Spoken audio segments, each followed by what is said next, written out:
Olá, boa tarde, bem-vindo ao Sim, Não, Talvez. O meu nome é Luís Matias, comigo estão Luís Pardal, Francisco Brito e Patrícia Machado. E no programa de hoje vamos novamente debater temas que marcam a atualidade local, nacional, internacional e, claro, fazer uma avaliação de cada um dos nossos convidados, como é habitual, a um tema do dia, digamos assim, que marcou a última semana. Olá, Luís Pardal, bem-vindo ao Sim, Não ou Talvez. Hoje começamos com o trânsito em Évora e é o Luís o primeiro a falar no programa de hoje. A cidade tem mais momentos de congestionamento durante os movimentos entre casa, escola e trabalho, aumentar a pressão de sudoeste para sudeste de Évora. Vão surgir um novo hospital, um novo parque logístico junto ao Maré, que é ao lado da rádio, e o alargamento também do Retail Park, também aqui perto da rádio. Há um novo plano de mobilidade urbana que quer retirar carros de Évora. Para quem nos ouve nesta quarta-feira e que está precisamente no trânsito, diz: isto é comigo. Isto é comigo. Isto é comigo. O que é que se passa? O que é que achas que se passa com o trânsito? Sabendo que também há algumas obras que decorrem na cidade, mas... vamos lá, o que é que tu achas? Olá, que problema é este? Temos, que é algo recorrente de vez em quando. Já temos uma frase antiga na cidade, diz que parece que o trânsito é o trânsito de Lisboa. Não é bem assim, mas... Pois, é recorrente. Um bocadinho mais rápido, mas é diário, sim. É diário. Olá, muito boa tarde aos colegas, ao Luís, aos nossos ouvintes. Eu começava mesmo por aí, é que neste momento os nossos ouvintes, ou grande parte dos nossos ouvintes, estão precisamente no trânsito e eu tenho duas notícias para ajudar.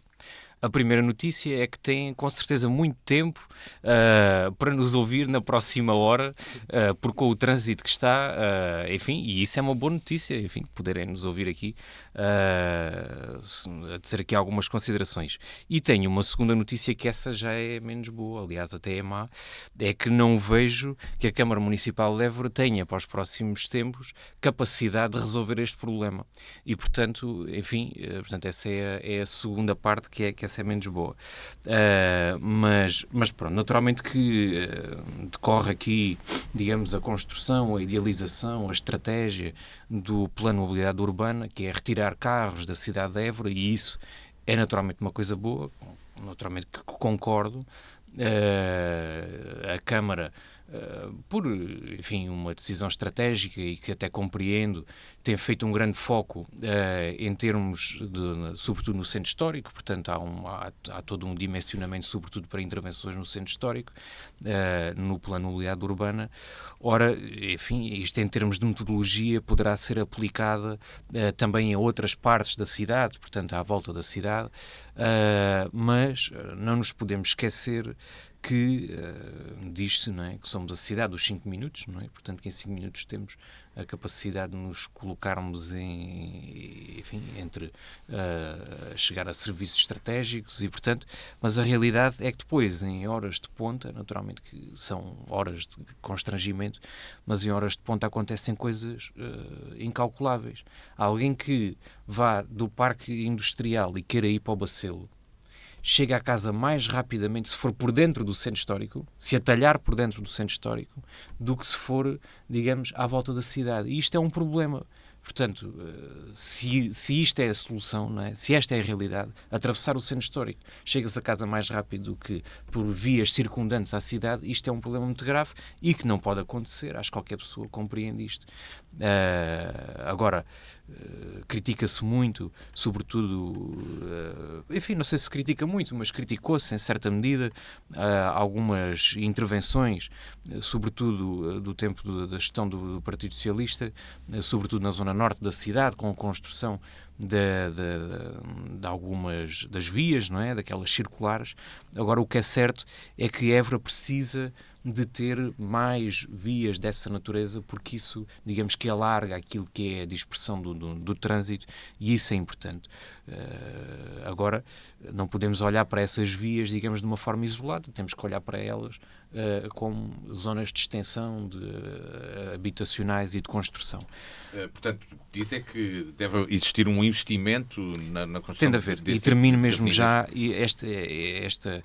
este assunto tem aqui também duas dimensões que são essenciais e que posso abordar depois numa segunda volta, mas só para transmitir aqui esta ideia, é que, bem, temos por um lado as vias alternativas que devem ser construídas, e inclui-se aqui também, por exemplo, o IP2, naturalmente, mas não só, e por outro lado melhorar as existentes em termos de mobilidade suave. Francisco Brito, boa tarde, bem-vindo. Precisamente, será que esta solução encontrada para a variante do IP2 será a solução a que mais precisamos neste momento na cidade de Évora, ou seria esse investimento seria conveniente ser negociado e ser feita outra coisa? Sendo que neste momento, ao que consta, a construção do IP2 deverá entrar em concurso público, por aquilo que... Sim. Pelo menos desde 2021 que é noticiado tal. Portanto, muito boa tarde a todos, boa tarde Luís Matias, boa tarde aos colegas de painel, boa tarde aos nossos ouvintes. O IP2 pode ser uma resposta e eu não tenho nada contra o IP2.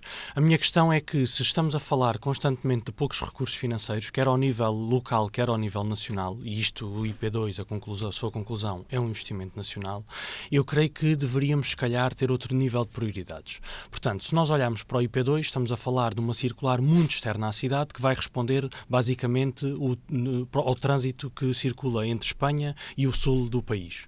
Se nós esquecêssemos para já essa conclusão do IP2 e concluíssemos este segundo anel que vai aqui desde a rotunda perto do Leroy Merlin até à rotunda perto do Frei Aleixo e ainda fizesse o troço da rotunda do Frei Aleixo a passar por trás do Intermarché no sentido de Espanha, nós conseguiríamos, em vez de investirmos 13 km, construíamos só 3,5 km e respondíamos não só a esse trânsito que faz a ligação Espanha, o sul do país e vice-versa, mas respondíamos ao trânsito da cidade. Já estaríamos a tirar o trânsito do primeiro anel, portanto, nesta circular às muralhas, e estaríamos a pôr o trânsito todo a ir precisamente por uma via que responda à cidade, mas também já consegue suavizar aqui bastante esta questão. Mas isso ainda é possível ser ponderado ou não? Eu acredito, bem, tudo é possível, não é? Portanto, não há impossíveis. A questão é que se nós também depois andamos sempre a mandar abaixo projetos, isto nunca mais acontece. Eu, por esse lado, percebo esta intenção de concluir o IP2 e com todas as burocracias inerentes,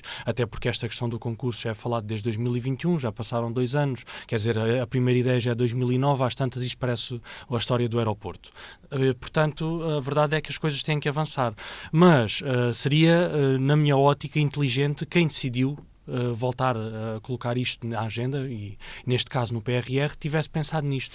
Eu não sei se não teriam conhecimento desta hipótese. Provavelmente, quem está mais próximo, os eleitos aqui da região, se calhar podiam ter feito esse tipo de diferenciação ou intervenção. Aí entramos num tema... Não sei se foi feito ou não. Atenção, estou a fazer aí eu acredito que não tenha sido feito porque entramos num tema que me é particularmente sensível, porque eu acho que o poder local tem que, de facto, chegar ao poder nacional. E a sensação que tenho sempre é que o poder local em Évora, neste caso concreto, a gestão da Câmara Municipal de Évora, a gestão política, neste caso da CDU, dá-me sempre a sensação que nunca chega ao nacional. Portanto, apesar de virem cá às vezes ministros, e parece que Évora até é um bocado sexy para as visitas dos ministros do Partido Socialista, parece que depois os assuntos não se resolvem. Nestas visitas todas, a única coisa que eventualmente se terá resolvido são os acessos ao hospital. Mas há muito mais por resolver e muito mais podia ter resolvido antes. E tenho sempre esta sensação que a gestão da CDU nunca faz aquilo que devia fazer em termos da representação dos interesses locais junto do governo e dessa defesa. Porque senão, em vez de falarmos deste IP2, estaríamos a falar da conclusão desta segunda circular, que ajudaria bastante, porque se nós formos analisar o trânsito que circula no pico da manhã e no pico da tarde, que o pico da tarde, enfim, já é desde as 4h30, desde as 4h15 até praticamente às 8 da noite, e que circula ali na Avenida São João de Deus, na chamada Avenida dos Hospitais, nós percebemos que, enfim, não é de facto bom para a nossa cidade que exista aquela concentração e que esta circular à volta com certeza que ajudaria, apesar das pessoas fazerem mais alguns quilómetros, seria mais rápido chegarem a casa do que estar constantemente a tafolhar, perdoem-me a expressão, aquelas vias à volta da muralha. Patrícia, olá, bem-vinda, boa tarde. Patrícia Machado, há também outra zona onde certamente nos estão a ouvir a esta hora, que é circular entre o Parque Industrial, que vai do Parque Industrial até à zona da Estrada das Alcáçoas, que entretanto tem tido obras para um alargamento que aí está previsto, mas vamos ter também um novo hospital. Como é que se vai resolver esta questão desta pressão que aparentemente vai existir aqui para baixo?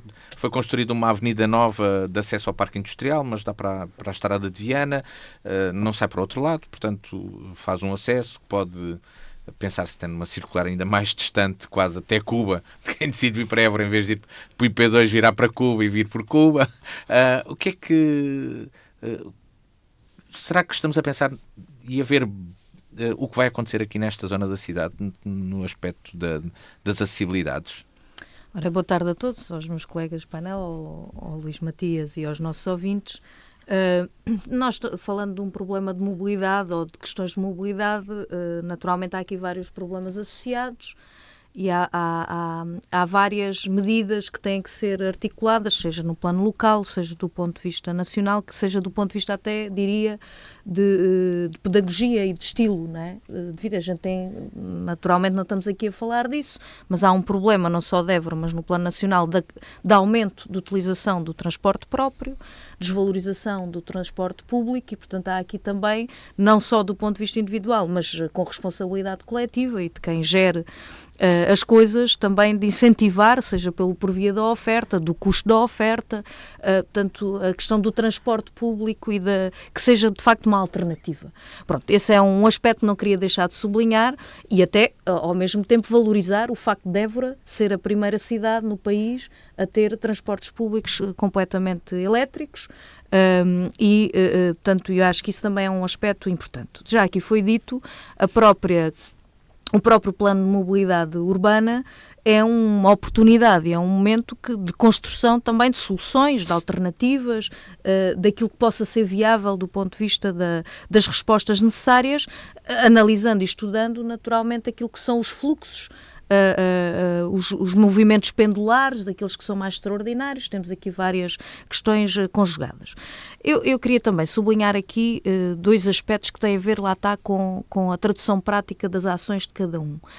O IP2, que é uma obra e a sua conclusão, aliás, o seu traçado está praticamente concluído, falta aqui esta ligação do sul até Bragança, não é?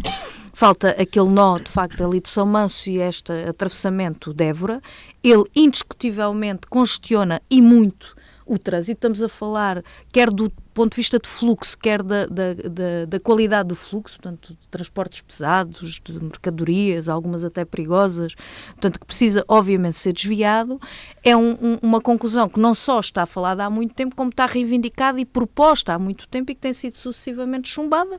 O PS decidiu colocar esta questão no PRR, fazendo disto propaganda, mas o que é facto é que até hoje, portanto, ainda não saiu, digamos assim, do papel. Portanto, do ponto de vista de investimentos para o Alentejo, das verbas dotadas, o lançamento do concurso não foi feito. Portanto, o PRR tem tempos e tem... portanto, vamos ver. Eu acho que nós não podemos deixar de fazer pressão. Aliás, o grupo parlamentar do PCP apresentou já para este Orçamento de Estado, para além dele estar considerado verbalmente e como proposta no PRR, portanto, colocar ali também os procedimentos que sejam necessários para que isto seja transformado em realidade e a própria circular. O PCP também apresentou agora no Orçamento de Estado, mais uma vez, já como o ano passado, que foi chumbado, portanto, a construção das circulares. Portanto, isto dizer que nada é feito, portanto, há propostas, há soluções. A questão é como é que elas têm sido votadas e onde é que vão desaguar. Infelizmente têm desaguado na não aprovação por parte de outros grupos parlamentares, portanto, mas queria também sublinhar isto. Há aqui aspectos, naturalmente, do hospital. É conhecida a posição do PCP na altura de definição da localização. Não era propriamente aquela, mas agora está aquela, mas é construir o hospital e, naturalmente, isto tem que ser tudo medido também no plano de mobilidade. Eu valorizava esta requalificação que está a ser feita na circular, naturalmente com congestionamentos derivados da obra, mas que criarão melhores condições. A questão da substituição de calçadas, como por exemplo está a ser trabalhado na ligação ferroviária à Rua da República, e digamos assim é um processo, portanto que não será feito todo ao mesmo tempo, mas é um processo, e até mesmo estas ligações que são feitas pedonais, também, naturalmente, pode não ser para os movimentos pendulares, mas aquilo que cria mais proximidade também não desvalorizava esse esforço que está a ser feito. Relativamente ao trânsito no centro histórico, eu não sei se alguém questiona esse esforço não ser feito. Portanto, acho que é de valorizar. Mas aqui, provavelmente, o trânsito do centro histórico neste momento é o menos, até já o menos... Sim, mas tem menor já se vai impacto na vida do dia-a-dia, não é? Retirando Porque o centro histórico... até o estacionamento é bastante claro, mais acessível agora, mais facilmente tem-se ouvido também algum questionamento, mas eu tenho a ideia que isso há de ser, e espero que seja consensual, claro, com as medidas associadas que depois se tem que ter para tirar o trânsito do centro histórico. Estamos a falar quer de estacionamentos, quer do ponto de vista de transportes públicos. Portanto, há aqui vários fatores que confluem para questões, mas eu diria que a questão das circulares e a questão do IP2 são dois aspectos que não podem deixar de estar em cima da mesa como aspectos indispensáveis para dar... São projetos estruturantes, não é? E que naturalmente não será a Câmara Municipal a ter capacidade do ponto de vista orçamental para fazer face a isso, não deixando de, nomeadamente no plano de mobilidade, ter aqui uma responsabilidade e um trabalho que está a ser feito e um esforço que precisa ser desenvolvido.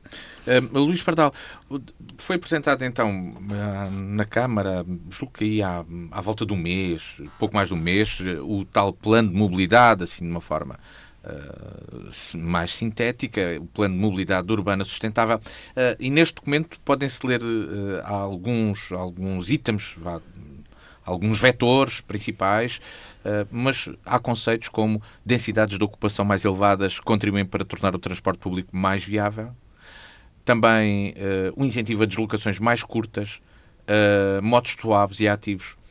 Mas eu aqui vou começar a colocar problemas. Nós temos uma baixa densidade de construção, temos uma construção mais em extensão do que propriamente de maior concentração, com prédios mais altos. Temos uma população mais envelhecida e certamente isso levantará problemas para uma mobilidade pedonal e suave. E temos a infraestrutura que é as calçadas e os passeios, até alguns recentemente construídos, mas que não são confortáveis. Estão agora a ser alterados alguns, e bairros que foram construídos durante muitos anos como ilhas separadas e distantes, que culturalmente, socialmente, em Évora, não são a cidade. A cidade é uma coisa e aquilo continua a ser um espaço à parte de onde parece que não se consegue circular a pé. Luís Pardal, isto são problemas que têm de ser resolvidos. Será que este plano tem em consideração essas especificidades de Évora? Ou está aqui a trazer realmente os conceitos que existem cientificamente sobre mobilidade, mas que agora tem de ter uma adaptação àquilo que acontece aqui? Pois essa é uma das principais críticas que faço portanto, ao plano. Naturalmente que ele, do ponto de vista técnico, com certeza que está e que tem pessoas a cargo qualificadas para, naturalmente, que nem questione isso, longe. Está muito longe de questionar isso. Agora, importa, do ponto de vista de estratégia política, digamos, de atuação, de concretização, chegar aí.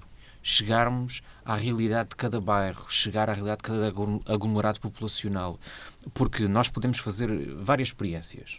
Podemos fazer a experiência, por exemplo, de irmos a pé ou de bicicleta. Por exemplo, para qualquer escola da nossa cidade. Ou mesmo escolas básicas. Pronto.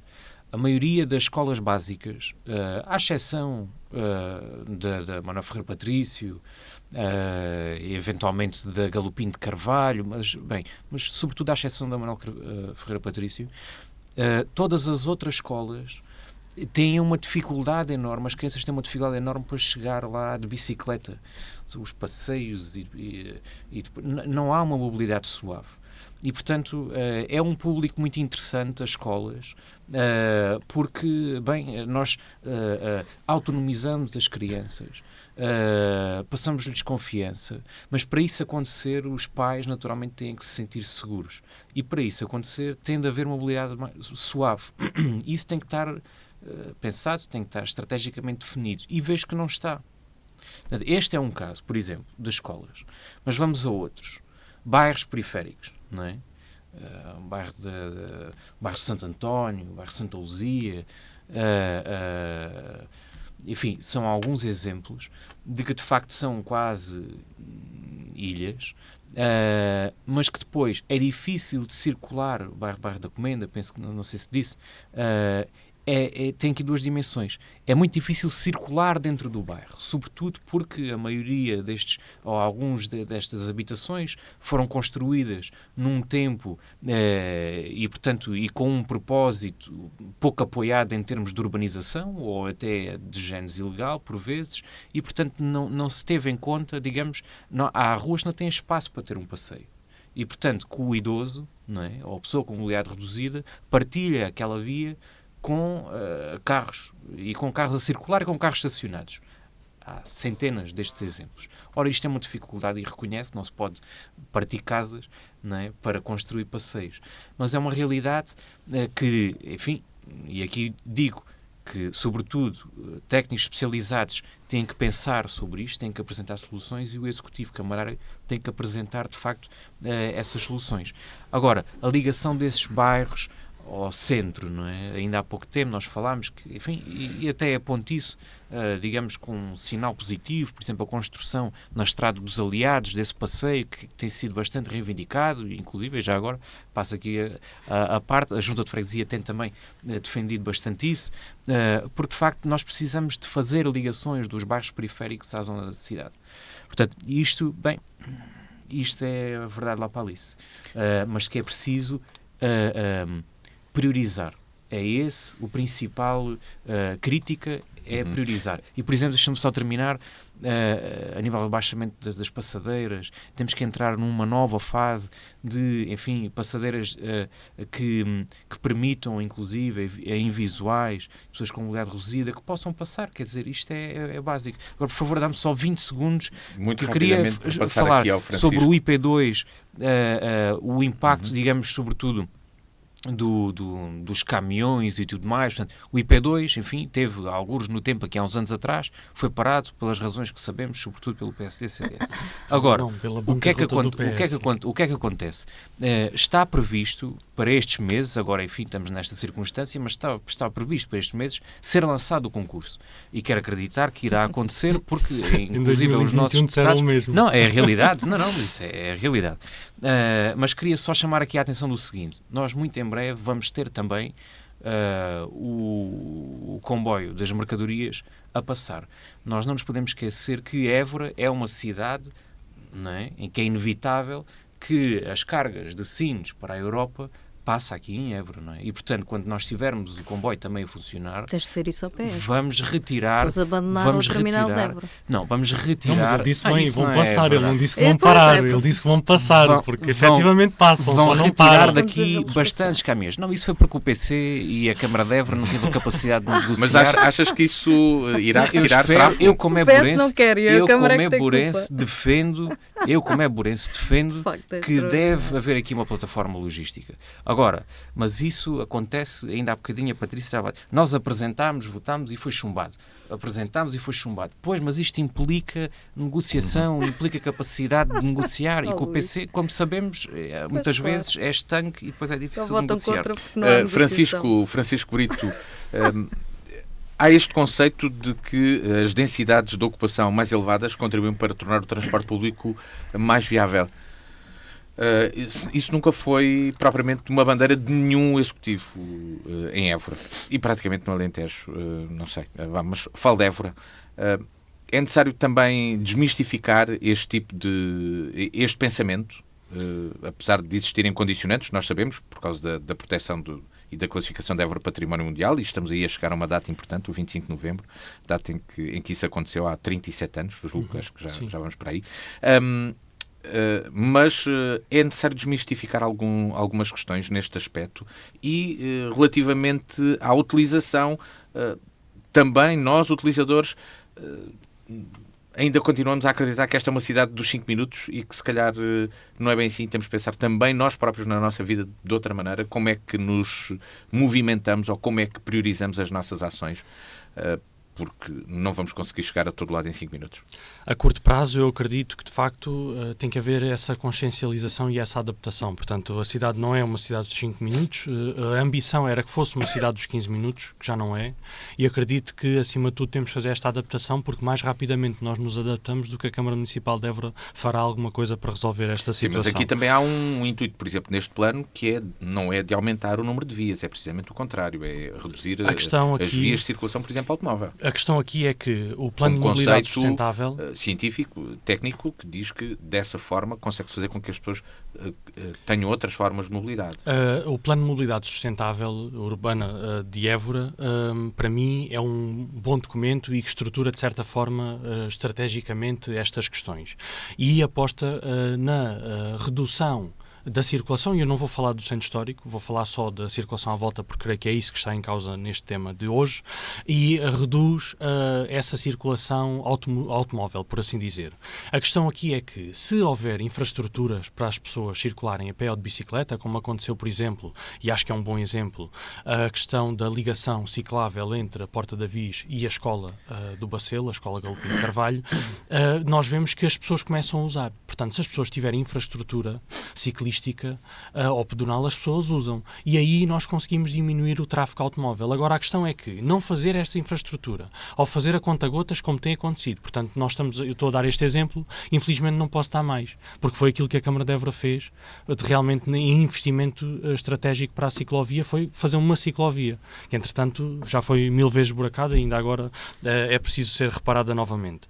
A verdade é que não se pode dizer às pessoas andem de bicicleta ou andem a pé, ou andem em transporte público, quando na realidade não há ciclovias, não há vias confortáveis e seguras para as pessoas andarem, para fazerem percursos completos, só têm pequenos troços, e quando o transporte público não responde, porque uma pessoa, por exemplo, que vá dos Canaviais para o Parque Industrial demora 45 minutos, 50 minutos. Portanto, isto não é viável numa cidade com o tamanho que Évora tem. Isto não entra na cabeça das pessoas. Portanto, as pessoas não vão usar, a não ser que não tenham mesmo outra hipótese. Portanto, se as pessoas tiverem um carro em casa, as pessoas vão preferir usar esse carro do que usar o transporte público ou do que pegar na bicicleta. Agora, se houver mais investimento nestas ciclovias e com qualidade, porque nós vemos esta intervenção aqui junto ao Parque Industrial e que novamente a estratégia é colocar ciclovias agarradas a vias de circulação automóvel. Quando se calhar com um investimento dentro da mesma ordem de valores conseguia separar essa ciclovia e fazer uma ligação única para o Parque Industrial com qualidade e resolver a via de acesso ao Parque Industrial, se calhar até com dupla faixa de cada lado, em vez de ser só a dupla faixa de um lado e faixa única do outro. Portanto, é preciso pensar estrategicamente e, acima de tudo, olhar para este plano de mobilidade e querer e haver a vontade política e a intenção de aplicá-lo. Porque depois há aqui uma outra questão. O plano de mobilidade sustentável é um bom documento que foi feito e que teve mais de um ano na gaveta da Câmara Municipal de Évora. Portanto, se nós olharmos para o plano de mobilidade e que está publicado, nós vemos que as estratégias, e que ele ainda não foi aprovado em Assembleia Municipal, foi só em reunião de Câmara, e foi recentemente, foi no dia 8 de novembro, nós vemos neste plano que as medidas são estabelecidas a curto prazo e a médio prazo. A curto prazo com a implementação em 2022 e 2023, e a médio prazo até 2026. Portanto, estamos a falar essencialmente do mandato da CDU, que termina em 2025, no final de 2025, e estamos a ver que este curto prazo já ardeu antes do plano entrar em vigor. Portanto, o curto prazo termina em 2022, que está a terminar agora, e ele agora é que foi votado em Câmara. Portanto, ainda tem que ir à Assembleia Municipal, ele entrará em vigor em 2024. Portanto, já percebemos que a Câmara de Évora tinha aqui um bom documento que não utilizou. E depois temos o particular, que é só a nível de investimento direto no centro histórico, são pelo menos 50 milhões de euros até 2026. Isto não vai acontecer. E eu não estou a dizer que vai acontecer, não é só a minha opinião. Eu tive a oportunidade de perguntar às pessoas que tutelam a Câmara Municipal de Évora se ia acontecer e disseram-me que não, porque queixam-se de não haver investimento. Não é? Então a minha questão é, nós fazemos planos, os planos são muito bons, mas depois não são execuíveis. Isto também não me faz sentido, não é?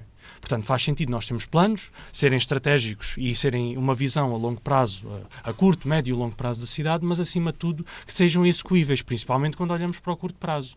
E isto é que é grave, porque nós de facto temos problemas de mobilidade, temos uma cidade muito dispersa, não vamos ter uma cidade densificada como se faz crer e como o PUE, e haveremos de falar sobre isso, como o PUE defende, porque não é possível ter essa cidade densificada. Seria um erro numa cidade de baixa altura densificar dessa forma, esquecendo muitas vezes os vazios urbanos e a importância deles e a sua qualificação. Portanto, na realidade nós temos que olhar para aquilo que está e para esta dispersão e tentar construir mobilidade. Mas aí então, Patrícia, vamos deixar já este conceito de fora. Densificação cai, portanto, vai haver um problema que a densificação resolvia e que não vai ser resolvido por essa via. O Francisco até dá esse exemplo. Posso tecnicamente dizer que não existe densificação. Não é necessário, mas sim, claro, mas não é necessário. Mas vamos, então, aqui seria uma solução, não é? Não pode ser uma solução para Évora. Portanto, há um problema que não tem esta solução, que seria solucionado assim, e não vai ser. Agora, nesta questão da mobilidade, por exemplo, aceder ao Parque Industrial, até aqui à zona do Maré, de São José da Ponte e outros, não tem formas de circulação suave, pedonal, não há também transporte público, chega ao bairro de São José da Ponte, isso é certo, mas não chega, por exemplo, aqui. Há soluções que têm de ser encontradas mais rapidamente do que outras. Por exemplo, o Francisco, desculpa ainda, juntar-te mais uma peça. O Luís falava do bairro da Comenda, bairros sem passeios. Neste momento, nos centros de muitas cidades, estão a ser retirados os passeios para construir vias mistas de 20 à hora, mas isso não implica muito, implica às vezes mudar um bocadinho o piso ou fazer realmente muita sinalização vertical, a dizer que é 20, porque quem conduz o automóvel sabe que, que há pessoas a circular e quem circula a pé sabe que pode ser visto. Será que há soluções criativas que podem ser pensadas, implementadas? Sem dúvida, eu acredito que sim. Vamos lá ver, eu acho que a gente tem aqui um processo que não começa nem acaba agora, em que o plano de mobilidade é um instrumento importante, mas que há caminho que já tem sido feito e que vai continuar a ser feito. Literalmente pouco caminho. Podem voltar a exigir que volte a relembrar um conjunto de constrangimentos que não permitiu ir mais longe na construção. Sim. Francisco, tu sabes perfeitamente que não é possível fazer determinado tipo de investimento com o garrote do PAEL. Portanto, sobre isso é faltar ao rigor se a gente não o disser. Para além dos outros constrangimentos, mas não queria perder o tempo que tenho relativamente a esta matéria, voltando a lembrar as dificuldades objetivas de investimento. Pronto. Agora, mas desde que nos libertámos e mesmo com esses constrangimentos, portanto, já se falou aqui do Bacelo, pode-se falar da questão do investimento, nomeadamente no centro histórico, de quebrar com barreiras e com acessos, portanto, a questão da Évora livre de barreiras, portanto, que são aspectos que, contidos no plano de mobilidade, ou contidos do ponto de vista de importância, ele não precisa estar em aplicação para desvalorizar aquilo que já foi feito, esta questão da ligação da estação ferroviária, entre outras. Eu acho que há não só caminho para fazer, investimento ainda para ponderar, identificação de onde é que estão os constrangimentos, os maiores e ver soluções, nomeadamente criativas, para lhe dar resposta. Eu no outro dia estava num serviço público, não interessa para o caso qual era, e estava uma senhora que ia buscar um documento necessário para a sua mobilidade e o comentário eu ouvi, não vou estar a identificar as pessoas, mas vou usar este exemplo porque eu acho que é paradigmático. Ela trabalhava aqui na zona industrial e ela dizia, eu como tive um tempo a necessitar de usar transportes públicos, já nem vou voltar a usar o carro, porque de facto em Évora a facilidade com que nós chegamos aos sítios de transportes públicos permitiu àquela senhora, portanto tinha que deixar os filhos à escola e vir para a zona industrial, dar essa resposta. Dito isto, e com este exemplo vivo de uma pessoa que vê também nos transportes públicos a solução, quer dizer que não há nada para fazer? Claro que há, do ponto de vista de horários, de itinerários, de respostas. Mas se calhar até de alguma divulgação. A empresa, por exemplo, tem uma plataforma digital onde, ao nível do que se encontra em qualquer cidade estrada europeia, em que eu posso saber neste momento qual é o autocarro que me leva daqui para ali, mas quantos downloads é que teve, quantas pessoas é que sabem de tal existência. Exatamente, portanto, ou seja, no plano percurso médio, no se calhar aí também da formação, da deveria ser publicitado, claro, por parte da empresa, da formação, da consciencialização, daquilo que é o investimento também para a contribuição para a formação e para a utilização e para a viabilidade que tem, naturalmente tem aqui, quer do ponto de vista individual, mas muito coletivo, ou seja, das entidades que são responsáveis de permitir também essa procura e essa possibilidade de procura, porque se não houver resposta, naturalmente as pessoas não o veem como alternativa, quer nisso, quer nos comboios, nas rodoviárias, por aí fora. Portanto, acho que este é um aspecto importante, ou seja, eu acho que, mais uma vez, não é rigoroso dizer que nada foi feito. Há investimento que está a ser feito. Mesmo esta questão da calçada. A gente está numa cidade, até por aquilo que tu dizias há pouco, Luís, as características que ela tem, que também se cruzam aqui várias entidades, não é? E que isto também demora o seu tempo, infelizmente, mas que é necessário e se compreende. Mas, dito isto, acho que há investimento. Eu queria só sublinhar... Eu não sei se a calçada do centro histórico é histórica. Mas não, mas por isso é que eu estou a dizer... Mas são características do ponto de vista da alternativa, sim, e daquilo que é a aplicação da alternativa, que também está a ser estudado, porque ela já está a começar a ser intervencionada. E, portanto, e tem um plano, né, das zonas. Mas eu só queria, para rapidamente, colocar dois aspectos ainda relativamente às questões da mobilidade que dizem diretamente respeito a Évora. Para concluir então, Patrícia. Esta lógica de vai as propostas, mas não há negociação, é preciso ter... desculpa o termo, Luís, plata, não é? Portanto, ou seja, nós temos o IP2 que não é há 2 anos, há 35 anos. Quem é que tem estado no governo? Não é só no tempo do PSD-CDS, é PSD-CDS, é do PS. Portanto, não tem sido uma prioridade. E agora, inscrito no PRE, as circulares ou as variantes, ou aquilo que a gente lhe queira chamar, o Plano Estratégico de Transportes e Infraestruturas, o PETI 3, o PNI de 2030-2019, não está contemplado esta infraestrutura.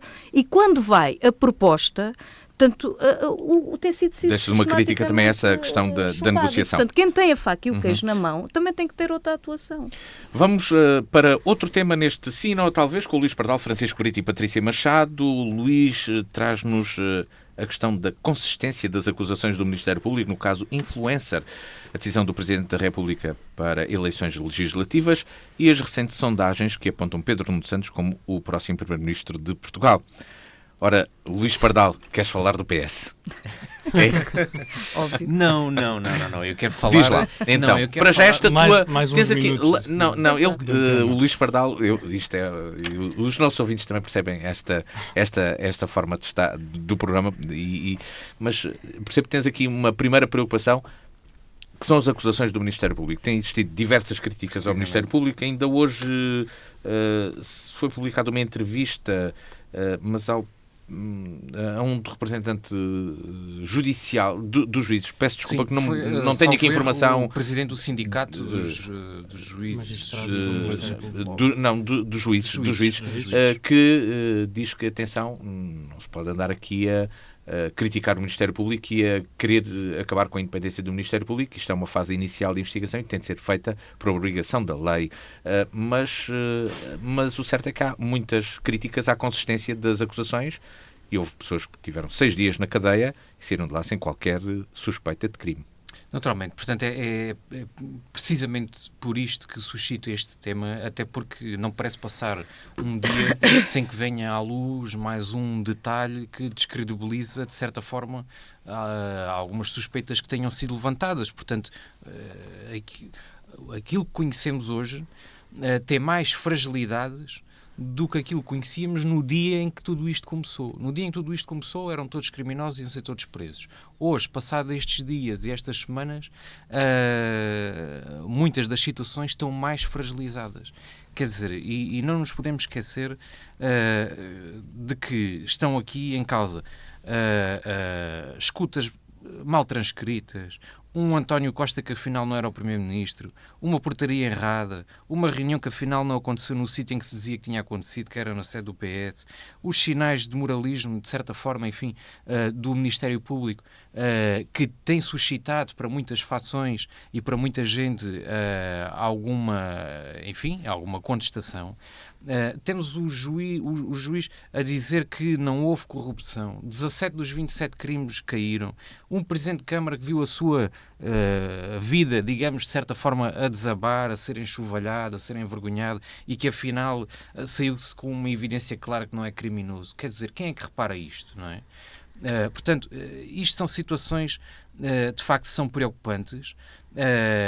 Enfim, estas trapalhadas todas não desculpam situações lamentáveis e que não são justificáveis sequer, que, neste caso aquilo são os 75 mil euros que foram descobertos lá no gabinete de Vítor Scária. Portanto, isso tem que ser investigado, não pode ser tolerado, como disse, e portanto seria difícil de gerir para qualquer que fosse o Primeiro-Ministro numa situação destas. Portanto, isso não está aqui em causa. O que eu estou a dizer também é que eu não estou a dizer que são todos inocentes. Agora, não podemos é deixar de fazer esta reflexão à luz daquilo que sabemos hoje. E, digamos, calibrar todo este enredo. Porque é um enredo que está aqui montado e que tem consequências para todos nós, para os portugueses e para a instabilidade política que estamos todos, de certa forma, a viver. Sobretudo porque nos dias que correm, em que se discute cada vez mais, e também por isto, não é? Sobre o estado da democracia, a consistência da democracia, o respeito institucional, a separação de poderes, que não deve ser colocada em causa, mas que é difícil, não é? De certa forma. Portanto, eu não estou comprometido com nada. Eu acho que a Procuradora-Geral da República tem poucas condições para continuar no cargo em que está. Portanto, eu acho que, ou ela... Mesmo depois da sua vice-procuradora ter feito a comunicação que fez, de crítica interna? Precisamente. Aliás, eu ia suscitar isso e é muito curioso como veio um artigo de opinião da Procuradora-Geral Adjunta, a doutora Maria José Fernandes, que escreveu um artigo de opinião no Público e precisamente ela é uma reflexão muito interessante, é uma crítica, precisamente, de certa forma interna, enfim, de uma forma, não é nada austero, mas é interessante ver a Procuradora-Geral Adjunta escrever isto e ela no final, até, enfim, é talvez a parte digamos que até com algum humor aqui, enfim, à mistura, que eu até ia ler. Portanto, o conceito de vantagem patrimonial não oferece qualquer dúvida interpretativa. É um acréscimo de património. Já a vantagem não patrimonial é de mais difícil recorte, podendo ser uma vantagem social. E agora esta é a parte. Assim, a oferta de um almoço num restaurante caro será uma vantagem? Em que se traduz essa vantagem? No prazer da degustação? E se o agente não apreciou o almoço? Não é? Portanto, enfim, esta é a parte, digamos, mais cómica e mais coisa, mas sobretudo para deixar esta mensagem que temos também a Procuradora-Geral Adjunta a suscitar aqui crítica e eu tenho muitas dúvidas das condições da própria Procuradora poder continuar a exercer funções. No Luís Pardal, Francisco Brito, perdão, uma das questões que o Luís Pardal aqui trouxe é esta da consistência das acusações do Ministério Público e isso tem sido levantado por diversas vozes. Recordo, inclusive, por exemplo, Rui Rio, há algum tempo atrás, quando foi alvo de buscas num outro processo, também levantou várias críticas à atuação do Ministério Público e à forma como as coisas estavam a ser feitas. Mas quem faz a lei são os deputados na Assembleia da República. Exatamente. Bem, há aqui várias questões... Não é questões, o Ministério Público que faz a lei. Há aqui várias questões sobre estas declarações todas, sobre estas notícias, sobre as atuações das diferentes entidades ou pessoas. Bem, sobre o Ministério Público, eu creio que, havendo a necessidade de fazer, se calhar até uma reforma interna, porque se calhar até há necessidade de fazer uma reforma interna, ela deve ser discutida na sede própria. Não me parece bem que, principalmente... Essa sede terá de ser governativa e legislativa. Exatamente. À Assembleia da República. Penso que não será nos meios... Reforma de justiça, não? Penso que não será nos meios de comunicação social. Até porque há uma coisa que eu estranho, que é... Mas este momento, se calhar, também é demasiado quente para que se possa pensar. Claro que sim, naturalmente. Agora, a questão é, estranho ver eleitos do Partido Socialista, alguns deles com bastante peso até para o país, como Augusto Santos Silva, a criticar abertamente nos meios de comunicação social o Ministério Público, quando eles mesmos criticaram o facto dos eleitos deles, dos camaradas deles, serem julgados na praça pública, precisamente na comunicação social. Portanto, acho que há aqui logo uma incoerência, que é, então, eles não querem que lhes apontem o dedo na comunicação social, mas eles depois vão apontar o dedo ao Ministério Público na comunicação social. Portanto, isto não faz sentido. Agora, se há problemas no Ministério Público, muito bem, parece-nos a todos que estão por mais evidentes, não é? Portanto, é preciso, de facto, trabalhar isso na próxima legislatura. Não, com certeza que neste momento, principalmente quando estamos em pré-campanha eleitoral, não se irá propriamente mudar a qualidade do Ministério Público ou os seus procedimentos internos. Portanto, acho que esse é um ponto fulcral nesta questão. Depois, também não me parece, e aquilo que tem vindo a público pelos eleitos do Partido Socialista, aliás falámos no último programa, ou há 2 programas, até nas declarações de Capola Santos, que é uma espécie de ataque concertado do Ministério Público ao Partido Socialista, também não me parece que seja assim. Aliás, isto é questionar drasticamente a imparcialidade do Ministério Público, e eu não acredito, nem posso acreditar que isso possa estar a acontecer. Portanto, isso coloca em causa muito mais do que a imparcialidade do Ministério Público. Eu acho que coloca em causa todas as bases da nossa justiça em Portugal. Eu acho que isto é, de facto, bastante grave, e estes intervenientes políticos, principalmente com muita experiência política, muitos anos, e que passaram praticamente a sua vida foi política e foi estar precisamente na ação diária da política, desde a Assembleia da República até cargos de ministérios, eu penso que têm que pensar um pouco mais antes de fazer estas considerações, porque isto de facto é grave. E depois há aqui uma ideia que eu acho que fica um bocadinho evidente nas palavras do Luís Pardal, é que parece que o Partido Socialista, ou os militantes do Partido Socialista, são todos santos. E eu, atenção, não estou a falar dos militantes, não estou a falar do Luís Pardal, nem estou a falar dos militantes ao nível local, estou a falar claramente da cúpula do Partido Socialista, a nível da governação. De facto, não são santos, e isso tem sido provado. Portanto, materialmente, nós sabemos como é que a nossa lei está feita, tem muitas fragilidades, e sabemos que é muito difícil provar a corrupção. E acho que isso precisa claramente de uma reforma. E sabemos que oferecer um almoço para, já não me lembro quantas pessoas eram, mas eram relativamente poucas e custou 2.000 e tal euros, ou o que foi. Sabemos que isto se calhar não é considerado corrupção. Agora, nós não somos parvos, não é? Nós percebemos que isto não é normal. Portanto, não é normal uma empresa oferecer um almoço muito caro, porque não é um almoço simples de tratar de negócio, uma coisa simples. É um almoço que tem a intenção de ser diferente de um almoço normal, e não o oferece por nada. Portanto, já o outro dizia que não há almoços grátis, não é? E eu acho que isso é evidente aqui. E nós até podemos chegar à conclusão, como até no caso de Sócrates se está a chegar à conclusão, que ninguém é julgado e não dá em nada. Agora, os portugueses sabem que isto não é normal. E eu acho é que os políticos, independentemente se são do Partido Socialista ou de outro partido qualquer, têm que perceber que é preciso atuar nisto, é preciso defender a transparência, é preciso defender a reforma judicial, porque nós não podemos permitir que a corrupção passe impune. Patrícia Machado, estamos aqui focados nesta questão das consistências do Ministério Público, desta influência. Deveríamos estar antes a falar de mudança da lei de facilitação dos processos de investimento igualitário para todos, porque também parece um pouco estranho que para se fazer um investimento, seja 3.000 milhões, seja um investimento de 200.000 euros, se tenha de marcar de 50 reuniões, tenha de telefonar a 30 pessoas, etc., para desbloquear processos que deveriam ser ágeis e, em vez de demorarem 10 anos, demorem 3 meses, porque, mas isso pode ser feito com transparência, não é? Sim, mas às vezes mas a lei também prevê determinado espaço. A administração também tem as suas limitações físicas de análise, digamos assim, de pessoas existentes para trabalhar, de tudo o resto. Mas não deve ser pensado e facilitar, ou perceber como é que se pode facilitar isso? 3 ou 4 apontamentos. Um primeiro, relativamente ao processo que está a decorrer, já o tinha colocado no outro programa. Acho que se tem que, naturalmente, decorrer o processo no tempo da justiça, que é o da justiça, sabemos mais ou menos como é que isso funciona, e daquilo que vier a ser apurado, o mais breve possível, respeitando esse tempo, que sejam retiradas todas as consequências aos vários níveis, seja do ponto de vista político e, portanto, as responsabilidades que se venham a imputar, caso venham a ser imputadas, quer do ponto de vista de funcionamento das instituições.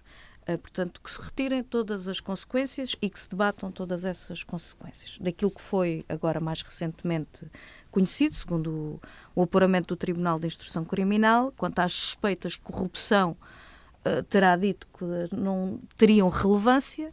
Já relativamente ao tráfico de influências, parece que há indícios de relevância. Portanto, estou a falar aquilo que é público. Ora, chegava aí onde tu estavas a colocar. O tráfico de influências é, de facto, crime. E eu diria, leis não nos faltam.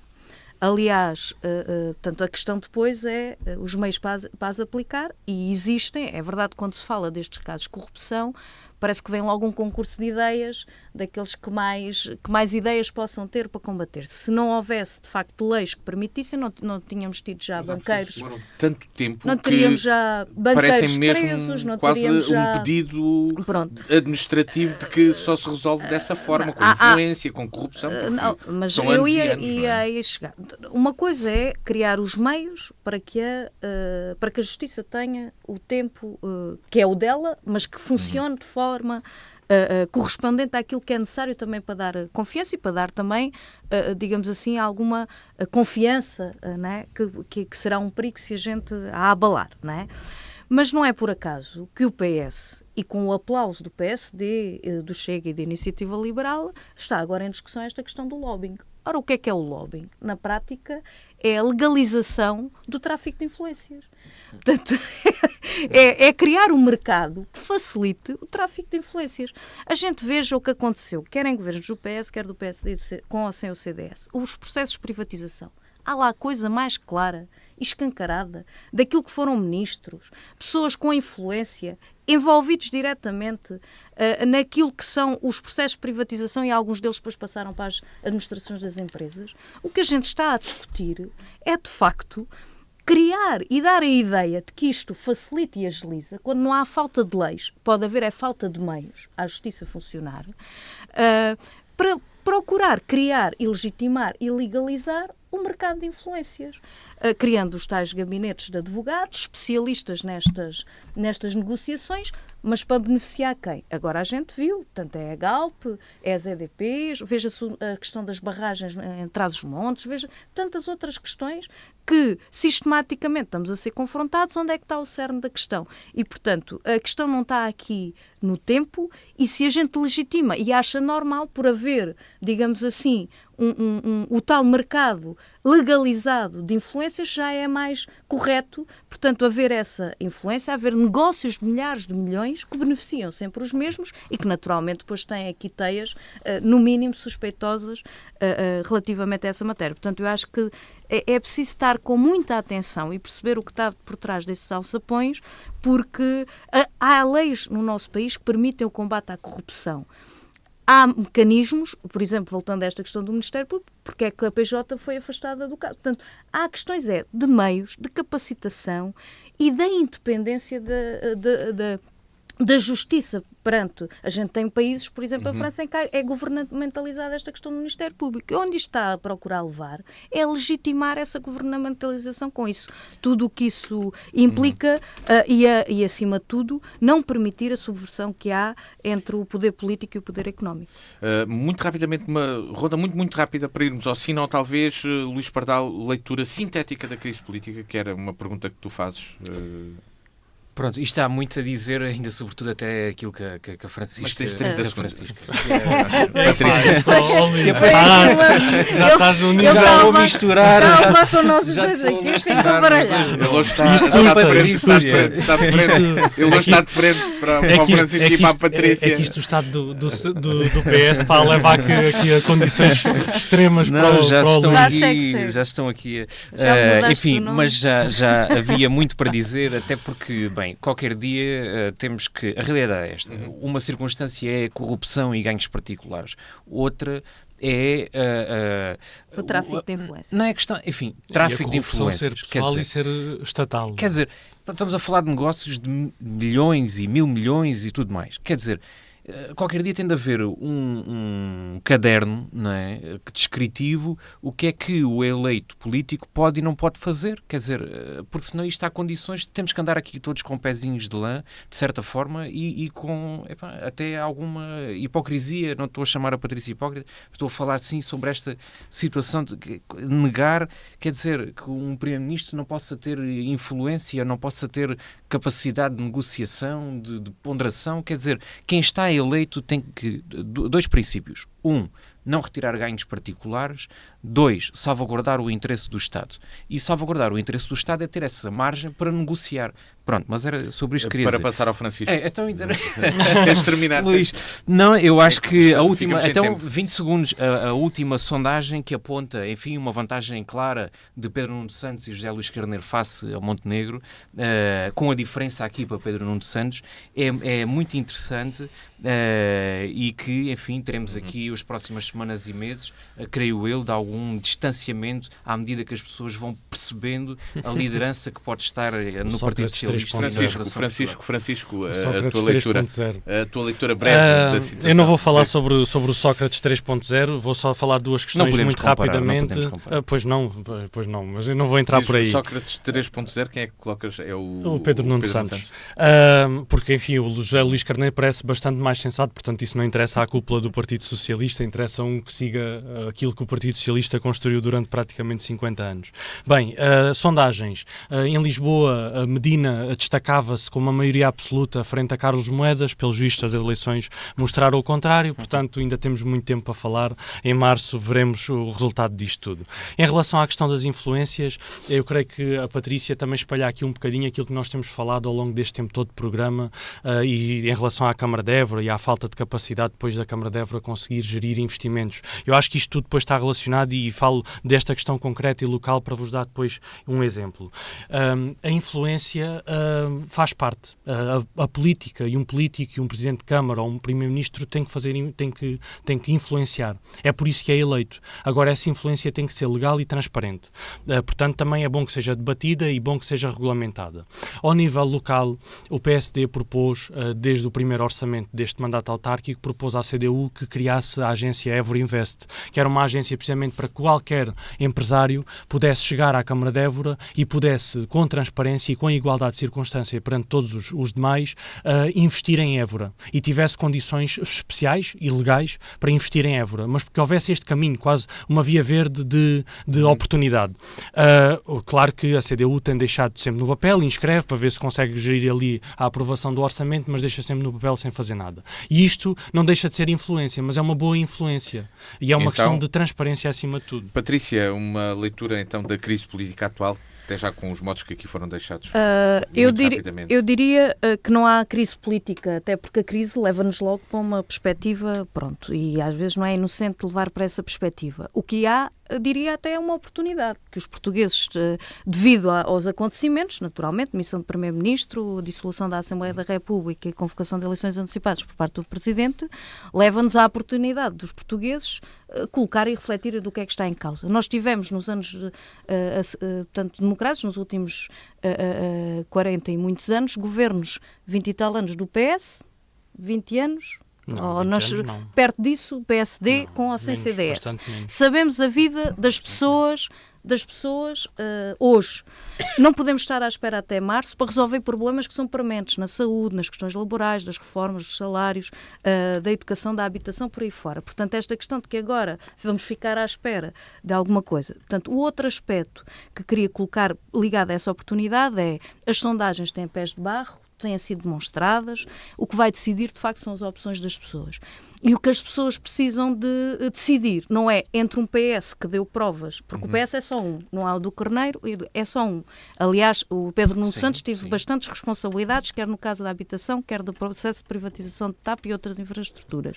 Há aqui as questões, naturalmente, entre um PS que deu 2 anos de prova que com a faca e o queijo na mão não resolveu, ou entre outro tipo de soluções. O que vai estar em causa é a eleição de deputados. E, diria eu, quanto mais deputados do PCP e do PEV lá tiverem na Assembleia, naturalmente isso dará, como a vida também demonstrou, um avanço não é para os deputados, é para a vida das pessoas no concreto. Vamos ao sim, não, talvez, muito rapidamente então. Luís Pardal, um sim ou não, talvez? Eu trago um não, portanto, na manhã de ontem, de terça-feira, 28 pessoas foram detidas, portanto, numa operação que visou contra o tráfico de seres humanos e, portanto, aqui no Alentejo e, sobretudo, os concelhos que foram o alvo principal das buscas foi o Concelho de Cuba e aqui o nosso Concelho de Évora e, portanto, isto é de lamentar, portanto, suspeita-se aqui de pessoas que estavam a receber 100 a 150 euros por mês, o que é absolutamente dramático.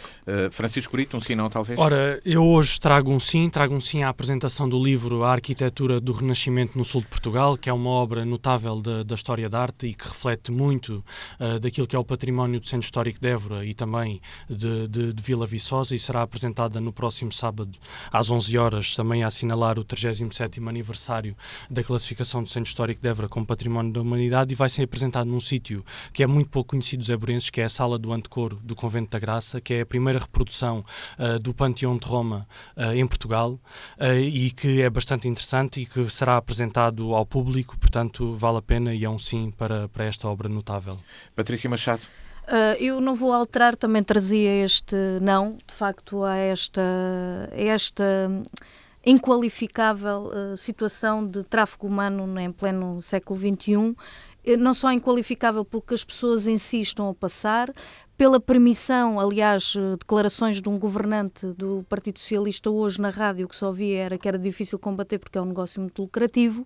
Portanto, dito assim só, sendo uma verdade, ele tem que ser combatido com todas as forças, não permitir que isto aconteça, e há medidas e condições para o fazer, respeitando os seres humanos em questão e combatendo, de facto, este flagelo, valorizando quem trabalha naturalmente e não permitindo que este tipo de situações aconteçam. Obrigado, Luís Pardal, Francisco Brito e Patrícia Machado, por este sim ou talvez, que estará de regresso de hoje a uma semana, novamente na Diana, quarta-feira às 18, domingo às 21. Sempre que quiser ver e ouvir em www.dianafm.com. Boa tarde.